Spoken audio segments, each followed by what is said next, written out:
இன்னைக்கு கோயம்புத்தூர் மாவட்டத்தில்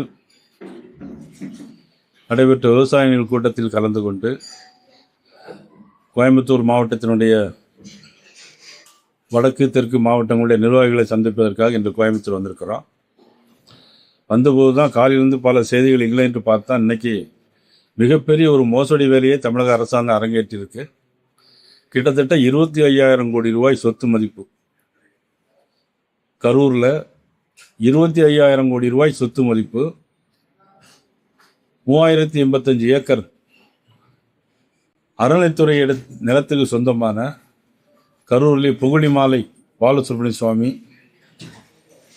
கரூர் கல்யாண பசுபதி திருக்கோவில் உட்பட 4 கோவில்களுடைய 3085 ஏக்கர் நிலம் கிட்டத்தட்ட சுமார் 25,000 கோடி ரூபாய்க்கு 9ஆம் தேதி காலையிலேயே கரூர் மாவட்ட கலெக்டர் அலுவலகத்திலிருந்து பரிந்துரைக்கப்பட்டு இணை ஆணையரும் பரிந்துரைக்கப்பட்டு உடனடியாகவே அன்றைக்கே இப்போல்லாம் பட்டா போட்டிருக்க பட்டா வாங்கணும்னாக்கி 1 மாதம் அலைய வேண்டியிருக்கு. ஆனால் அவசரமாக இந்த 3085 ஏக்கரையும் பட்டா நிலத்தை, கோயிலுக்கு சொந்தமான நிலத்தை இன்னைக்கு பட்டா போட்டு கொடுத்துருக்கான்ற செய்தி வந்திருக்கிறது. இது தமிழக அரசு மதிப்புக்குரிய திரு ஜோசப் விஜய் அவர்கள் இந்து கோயிலுடைய இடங்களெல்லாம் அழிக்க வேண்டும் என்பதற்காக இது செய்திருக்கிறாரா? அதற்கு உறுதுணையாக அறநிலைத்துறை அமைச்சர் ரமேஷும் இருக்கிறாரா? எதற்காக இந்த அவசரம்? உண்மையிலேயே வன்மையாக நாங்கள் கண்டிக்கிறோம். பாரதிய ஜனதா கட்சி சார்பாக வன்மையாக கண்டிக்கிறோம். இதனை தொடர்ந்து நிச்சயமாக இதனுடைய ஆய்வுகளை தெரிந்து கொண்டு மிகப்பெரிய போராட்டத்தை பாரதிய ஜனதா கட்சி இந்து அறநிலைத்துறை இடங்களை மீட்பதற்காக நிச்சயமாக போராடுவோம் என்பதை தெரிவித்துக் கொள்கிறேன். அவர் போற அன்னைக்கே இந்த சம்பவம் முதல்வர் கரூர்ல தான் இருப்பாரு. அன்னைக்கே இந்த சம்பவம் இது அதுக்கு திட்டமிட்டு தானே அவங்க முதலமைச்சர் அதை திட்டமிட்டு ஏற்பாடு செய்து தானே அதை செய்திருக்கிறார். அது மட்டுமில்ல, கரூர் சம்பவத்தில் அவர் உரையாற்றுகிற போது நடந்த 41 பேர் இறந்ததற்கு வேலை ஆணையம் வழங்கியிருக்கார்.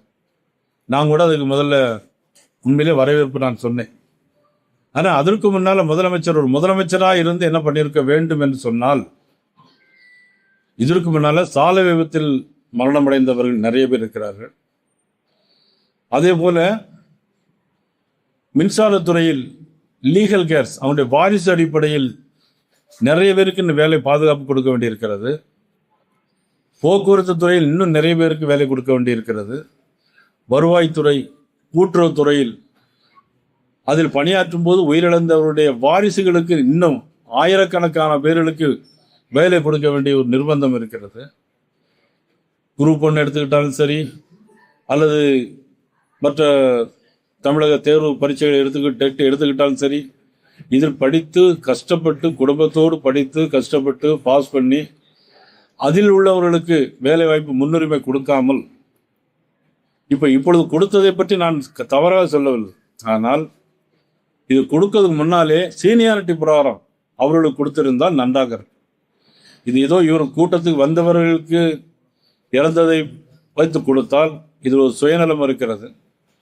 அதை தாட்டில் சுயநலம் இப்பொழுது 25,000 கோடி சொத்தை, 3085 ஏக்கர் நிலம், பூலிமாலை பாலசுப்ரமணிய சுவாமி கோயில், கரூர் கல்யாணி பசுபதீஸ்வரர் கோயில், இது காலங்காலமாக இந்துக்களுடைய சொத்து. இதை எடுத்து ஒரு தனியாருக்கு கொடுப்பதற்கு எப்படி அவருக்கு தகுதி இருக்கிறது?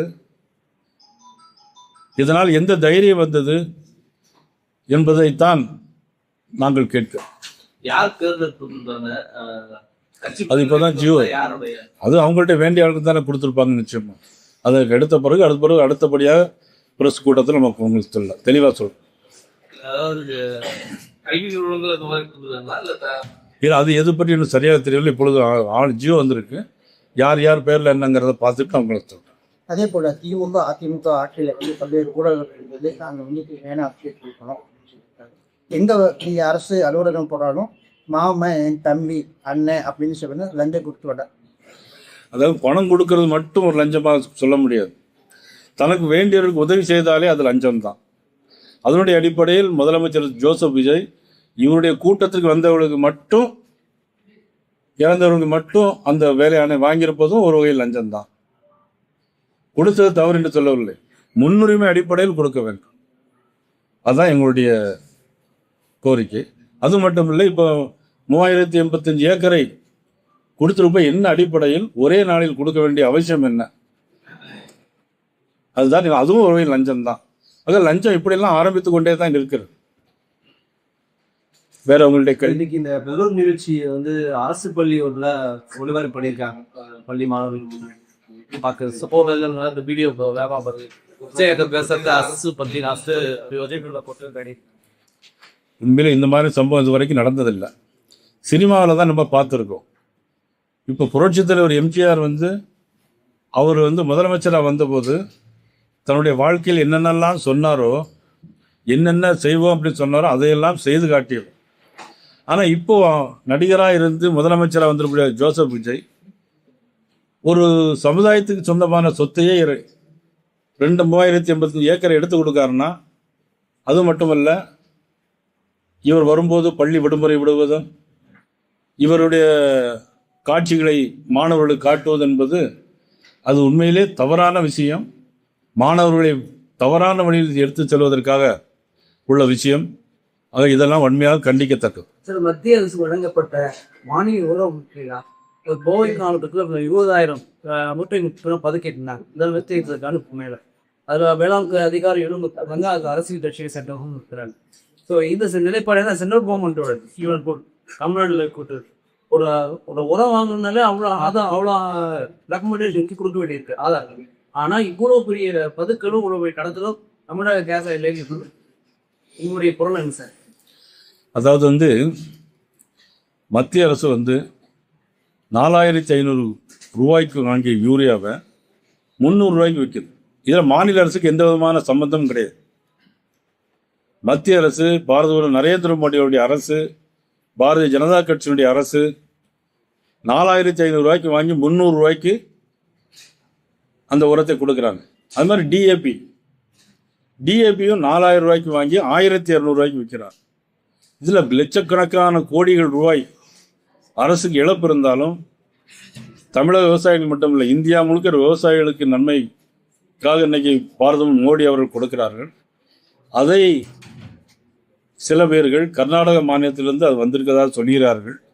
கர்நாடக மாநிலத்து எல்லையிலிருந்து அதை லிக்விடாக மாற்றி கேரளாவுக்கு அனுப்புவதாக செய்தி வந்திருக்கிறது. முழுவதும் அது என்ன என்பதை பார்த்துவிட்டு என்னுடைய பதிலை சொல்றேன்.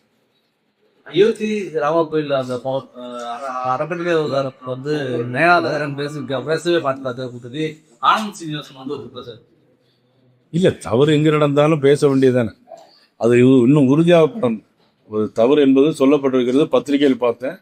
அதனுடைய இறுதி அறிக்கை வந்த பிறகு நான் கண்டிப்பாக பேசுகிறேன். சார், இவங்க அதிமுக திமுக உறவு இடைக்கிறது தெரிஞ்சிருக்கும் முதல் ஜி சொல்றாரு. 2 பேர் ஒன்றாக இல்லை, அதை பற்றி நான் ஒன்றும் கருத்து சொல்ல முடியாது.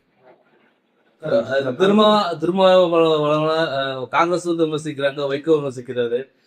தனியாக திமுக கூட்டணியிலிருந்து தாவேகா கூட்டணிக்குள்ள போனதுக்கும் அவங்களுக்கும் ஒரு குழப்பமான சூழல் இருக்கு. மாற்றி விமர்சிக்கிறாங்க. மதிப்புக்குரிய திருமாவளவன் அவர் ஸ்டாண்டை மாற்றிக்கிட்டே இருக்காரு. இதுவரையிலும் திமுகவுடைய கூட்டணியில் இருந்தாங்க. அதுக்கு பிறகு தாவேகா போன பிறகு அவருடைய பேச்சுகள் எல்லாமே கொஞ்சம் மாறி இருக்கிறது. அதுக்கு பிறகு என்னன்னா, இப்போ திமுகவுடைய நட்போடு இருப்பன்னு வேற சொல்லியிருக்கிறாங்க. மதிப்புக்குரிய திருமாவளவன் என்ன எண்ணத்தில் இருக்கிறாங்க அப்படிங்கிறது தெரியல. ஆனால் எனக்கு ஒன்றை புரிஞ்சிட முடியும். 2029 தேர்தலில் ஒரே எதிரி கட்சியாக தான் எல்லாரும் சேர்ந்து பாரதிய ஜனதா கட்சியை நினைக்கிறாங்க. வரக்கூடாது அப்படிங்கிற எண்ணத்தில் அவங்க எல்லாரும் ஒரு கூட்டு சேரலாமாங்கிற எண்ணம் அவங்களுக்கு இருக்கு. பாரதிய ஜனதா கட்சியை பார்த்து இன்னைக்கு எல்லா கட்சிகளும் பயந்து போயிருக்கிறார். தேர்தல் வரட்டும் சொல்லிடுறேன். இன்னைக்கு கோயம்புத்தூர் மாவட்டத்தில் நடைபெற்ற விவசாயிகள் கூட்டத்தில் கலந்து கொண்டு கோயம்புத்தூர் மாவட்டத்தினுடைய வடக்கு தெற்கு மாவட்டங்களுடைய நிர்வாகிகளை சந்திப்பதற்காக இன்று கோயம்புத்தூர் வந்திருக்கிறோம். வந்தபோது தான் காலையிலிருந்து பல செய்திகள் இல்லை என்று பார்த்தா இன்னைக்கு மிகப்பெரிய ஒரு மோசடி வேலையை தமிழக அரசாங்கம் அரங்கேற்றிருக்கு. கிட்டத்தட்ட 25,000 கோடி ரூபாய் சொத்து மதிப்பு. கரூரில் 25,000 கோடி ரூபாய் சொத்து மதிப்பு, 3085 ஏக்கர் அறநிலைத்துறை நிலத்துக்கு சொந்தமான கரூரில் புகழிமாலை பாலசுப்ரமணிய சுவாமி கரூர் கல்யாண பசுபதி திருக்கோவில் உட்பட 4 கோவில்களுடைய 3085 ஏக்கர் நிலம் கிட்டத்தட்ட சுமார் 25,000 கோடி ரூபாய்க்கு 9ஆம் தேதி காலையிலேயே கரூர் மாவட்ட கலெக்டர் அலுவலகத்திலிருந்து பரிந்துரைக்கப்பட்டு இணை ஆணையரும் பரிந்துரைக்கப்பட்டு உடனடியாகவே அன்றைக்கே இப்போல்லாம் பட்டா போட்டிருக்க பட்டா வாங்கணும்னாக்கி 1 மாதம் அலைய வேண்டியது. ஆனால் அவசரமாக இந்த 3085 ஏக்கரையும் பட்டா நிலத்தை, கோயிலுக்கு சொந்தமான நிலத்தை இன்னைக்கு பட்டா போட்டு கொடுத்துருக்கான்ற செய்தி வந்திருக்கிறது. இது தமிழக அரசு மதிப்புக்குரிய திரு ஜோசப் விஜய் அவர்கள் இந்து கோயிலுடைய இடங்களெல்லாம் அழிக்க வேண்டும் என்பதற்காக இதை செய்திருக்கிறாரா? அதற்கு உறுதுணையாக அறநிலையத்துறை அமைச்சர் ரமேஷும் இருக்கிறாரா? எதற்காக இந்த அவசரம்? உண்மையிலேயே வன்மையாக நாங்கள் கண்டிக்கிறோம். பாரதிய ஜனதா கட்சி சார்பாக வன்மையாக கண்டிக்கிறோம். இதனைத் தொடர்ந்து நிச்சயமாக இதனுடைய ஆய்வுகளை தெரிந்து கொண்டு மிகப்பெரிய போராட்டத்தை பாரதிய ஜனதா கட்சி இந்து அறநிலையத்துறை இடங்களை மீட்பதற்காக நிச்சயமாக போராடுவோம் என்பதை தெரிவித்துக் கொள்கிறேன். அவர் போற அன்னைக்கே இந்த சம்பவம் நடக்கும். இன்னைக்கு முதல்வர் கரூர்ல தான் இருப்பாரு. அன்னைக்கே இந்த சம்பவம். இது அதுக்கு திட்டமிட்டு தானே அவங்க முதலமைச்சர் அதை திட்டமிட்டு ஏற்பாடு செய்து தானே அதை செய்திருக்கிறார். அது மட்டுமில்ல, கரூர் சம்பவத்தில் அவர் உரையாற்றுகிற போது நடந்த 41 பேர் இறந்ததற்கு வேலை ஆணையம் வழங்கியிருக்கார். நான் கூட அதுக்கு முதல்ல உண்மையிலே வரவேற்பு நான் சொன்னேன். ஆனால் அதற்கு முன்னால் முதலமைச்சர் ஒரு முதலமைச்சராக இருந்து என்ன பண்ணியிருக்க வேண்டும் என்று சொன்னால், இதற்கு முன்னால் சாலை விபத்தில் மரணமடைந்தவர்கள் நிறைய பேர் இருக்கிறார்கள். அதே போல மின்சாரத்துறையில் லீகல் கேர்ஸ் அவனுடைய வாரிசு அடிப்படையில் நிறைய பேருக்கு இன்னும் வேலை பாதுகாப்பு கொடுக்க வேண்டியிருக்கிறது. போக்குவரத்து துறையில் இன்னும் நிறைய பேருக்கு வேலை கொடுக்க வேண்டியிருக்கிறது. வருவாய்த்துறை, கூட்டுறவுத்துறையில் அதில் பணியாற்றும் போது உயிரிழந்தவருடைய வாரிசுகளுக்கு இன்னும் ஆயிரக்கணக்கான பேர்களுக்கு வேலை கொடுக்க வேண்டிய ஒரு நிர்பந்தம் இருக்கிறது.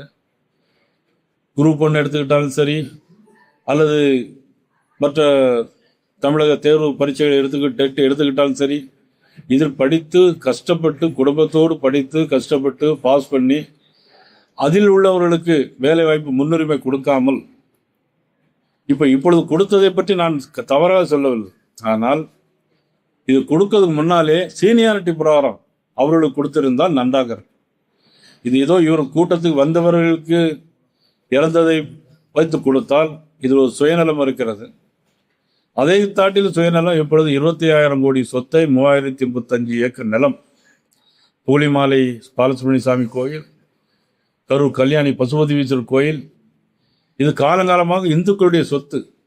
இதை எடுத்து ஒரு தனியாருக்கு கொடுப்பதற்கு எப்படி அவருக்கு தகுதி இருக்கிறது? இதனால் எந்த தைரியம் வந்தது?